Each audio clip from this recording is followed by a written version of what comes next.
হে everyone, good morning. দীপুস ব্লকে আপনাদের সবাইকে ওয়েলকাম।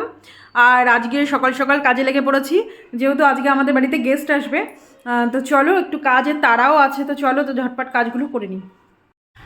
বললাম না গেস্ট আসবে, এটা ঠিক গেস্টও না, গেস্ট বলা যায় না, যেহেতু সবই আমার নিজের লোক। তো যেমন আমার ভাসুর, জায়ের মেয়ে, ভাই বউ, তার ছেলে মেয়ে, তো এরা তো আর গেস্ট হয় না, এরা তো সবই নিজেদের লোক। তো চলো এখন ঝটপট করে বেডশিটটা একটু বদলে দিই। এমনিতেও বাইরে বৃষ্টি হচ্ছিল কদিন ধরে, তাই আর ধোয়া হয়নি। তো আজকে সকাল থেকে দেখলাম বৃষ্টি নেই, কিন্তু মেঘলা আকাশ, তাই ভাবলাম ওরাও আসছে, একবারে চেঞ্জ করে দিই বেডশিটটা, আর ধুয়েও দেবো। তো সেই জন্য চেঞ্জও করা হলো, এক কাজে দু কাজই হয়ে গেল, ভালোই হয়েছে। তো দেখো আমি এখন ঝটপট করে বেডশিটটা চেঞ্জ করে আবার বালিশগুলো, কুশানগুলো আপনা আপনা জায়গায় রেখে দিচ্ছি।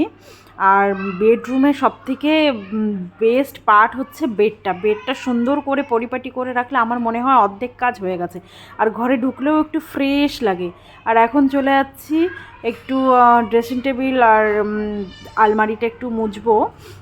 তো ধুলো সেরকম নেই, আমি প্রায় এক দুদিন ছেড়ে ছেড়ে মোছার চেষ্টা করি, আর যেদিন সানডে থাকে সেদিন তো আমি সবই মুছি, ঘরের যত আসবাবপত্র আছে। তো দেখো এখন একটু পরিষ্কার করে নিচ্ছি। তো আমার যথারীতি পরিষ্কার হয়েও গেছে, এখন একটু বেডটাও মুছে নিচ্ছিলাম, কিন্তু সেটা দেখানো হয়নি।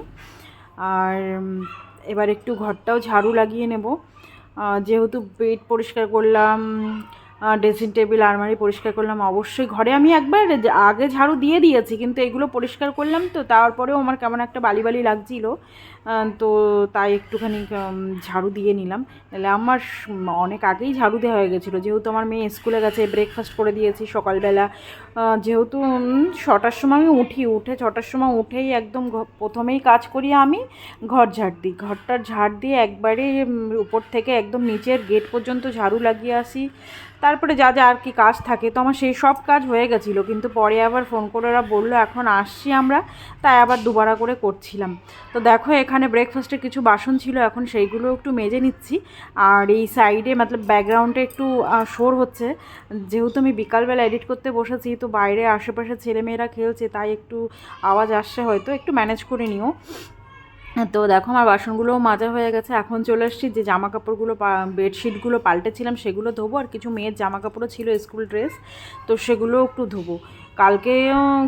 কালকে ঠিক না, 2-3 দিন আগেও কিছু জামা কাপড় ধুয়েছি, সেগুলো ছাদে এখনও আছে, শোকাচ্ছে।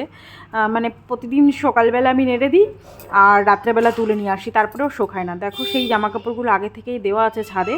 এবার আজকে একটু হাওয়া দিচ্ছে, সকালবেলা বৃষ্টি হয়নি, কিন্তু মেঘলা আকাশ, তো ভাবলাম জামাগুলো মানে রোদ্রে দিয়ে আসি। রোদ তো নেই, তারপরে হাওয়ায় যেটুকুনো শোকায়। তো বেশ কিছুটা শুকিয়েও গেছিলো, আর কিছু কিছু ভেজাও ছিল। যেগুলো শুকিয়ে গেছিলো সেইগুলো এই যে এক সাইড করে রাখছিলাম।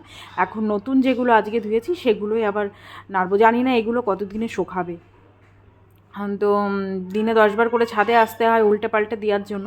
আর এইখানে বৃষ্টি জানো তো, এইখানের বৃষ্টি যদি হবে না তো হবে না, কিন্তু যখন হওয়া শুরু করবে 1-1.5 মাসের নিচে বৃষ্টি বন্ধই হবে না। কি জানি এখানে কি সিস্টেম। তো দেখো আমার জামা কাপড়গুলো নাড়া হয়ে গেছে, আর এখন চলে এসছি কিচেনে, যেহেতু গেস্ট আসবে। তো এখন এসে ওরা আর খাবে না, ওরা রাত্রেবেলায় একবারে খাওয়া দাওয়া হবে, তাই আমি ভাবলাম একটু দুপুরবেলা আর ভারী কিছু করবো না, একটু ডাল, পটল ভাজা, ভাত আর একটু ডিম ভাজা ভাত করে নেব। তো দেখো এদিকে ডালটাও সিদ্ধ করে নিয়েছি, আর ওইদিকে পটল ভাজা হচ্ছে। যেহেতু রাতে আবার রান্নাবান্না আছে, এই জন্য আমি আর এখন হেভি কিছু করিনি। তো এখন পেঁয়াজটা একটু কেটে নিচ্ছি, যেহেতু ডালে ফোড়ন দিতে হবে। তো দেখো আমার পটল ভাজা হয়ে গেছে, ওইদিকে আমি ডালটাও ফোড়ন দিয়ে দিয়েছি, আর একটু লঙ্কা চিড়ে দিচ্ছি। আর আমার রান্না করতে করতে 10বার করে গ্যাস মোছা অভ্যাস। তো জানি না, আমি ভাবি যে একেবারে রান্নার পরে তো আবার মুছি, তাহলে এত মোছার কি আছে, কিন্তু আমার সে হয় না, আমার সেই মুছতেই হয়, কেমন একটা যেন লাগে, না মুছলে ভালো লাগে না, 10বার করে তো মুছবো। আর তার কাজ করতে করতে একটু কষ্ট হয়ে গেছিলো, এখন একটু এনার্জি ড্রিঙ্কস নিয়ে নিচ্ছি দেখো। তো এই ড্রিঙ্কসটা নিলে আমার মনে হয় একটু না, শরীরে তাকত পাচ্ছি কাজ করতে। তো আমি এই ড্রিঙ্কসটা নেওয়ার পরে চলে গেছিলাম স্নানে। স্নান করে পুজো দিতে চলে এসেছি, এখন একটু পুজো দিয়ে দিচ্ছি। আর এই যে যে সলতেগুলো, এখানে এই সলতেগুলোকে বলে ফুলবাতি, জানি না বাংলায় কি বলে, তো হিন্দিতে তো এটাই বলে। আর আমি একটা কাঠি দিয়ে প্রদীপ আর ধূপকাঠি দুটোই জ্বালানোর চেষ্টা করলাম, কিন্তু বৃথা হলো। যাই হোক, পরে প্রদীপ দিয়ে ধরিয়ে দিয়েছিলাম। আর পুজো দিতে দিতে এর মধ্যে ওদেরও এন্ট্রি হয়ে গেছে, তো আমি আর ভিডিও করতে পারিনি। তো আমার ভাসুরের মেয়ে ঋতিকা ওই ভিডিও করে দিচ্ছিল। এই যে যে দুটো কিউট কিউট বেবি দেখছো, এই বেবি দুটোর মা ওই যে চুড়িদার পরা বসে আছে। আর এই যে শাড়ি পরা, ইনি হচ্ছে আমার যা। আর এইদিকে আমার মেয়ে ওর সঙ্গে ভাই বোনের সঙ্গে খেলা করছিল। তো পরে আমার যে আমি পরে আবার ভিডিও করব সেটার আর টাইম পাইনি। পরে আমার বর বাজার টাজার নিয়ে চলে এসেছিলো, সেই মাছ মাংস পরিষ্কার করছিলাম, তো আমার আর টাইম হয়নি। যাই হোক, এটা আমার ভাসুর ঋতিকা করে দিয়েছিল ভিডিওটা, আমার ভাসুরের মেয়ে। পরে আমি আর ভিডিও করতে পারিনি, বাইরে প্রচণ্ড বৃষ্টি হচ্ছিল, কারেন্ট ছিল না, তাই আমি এদের কিছু ফটো পোস্ট করে দিয়েছি। আর এরা ছিল না, খেয়ে দিয়ে সবাই চলে গেছিলো রাতের দিকে। আর আমিও তাই আর ভিডিও করতে পারিনি, যেহেতু কারেন্টই ছিল না, তো যাওয়ার আর ভিডিও করতে পারিনি। তো দেখো, এখানে আমার ভাসুরের মেয়ে, আমার মেয়ে আর ওই ছোট ছোট ছেলে মেয়ে দুটোর ফটো পোস্ট করে দিয়েছি।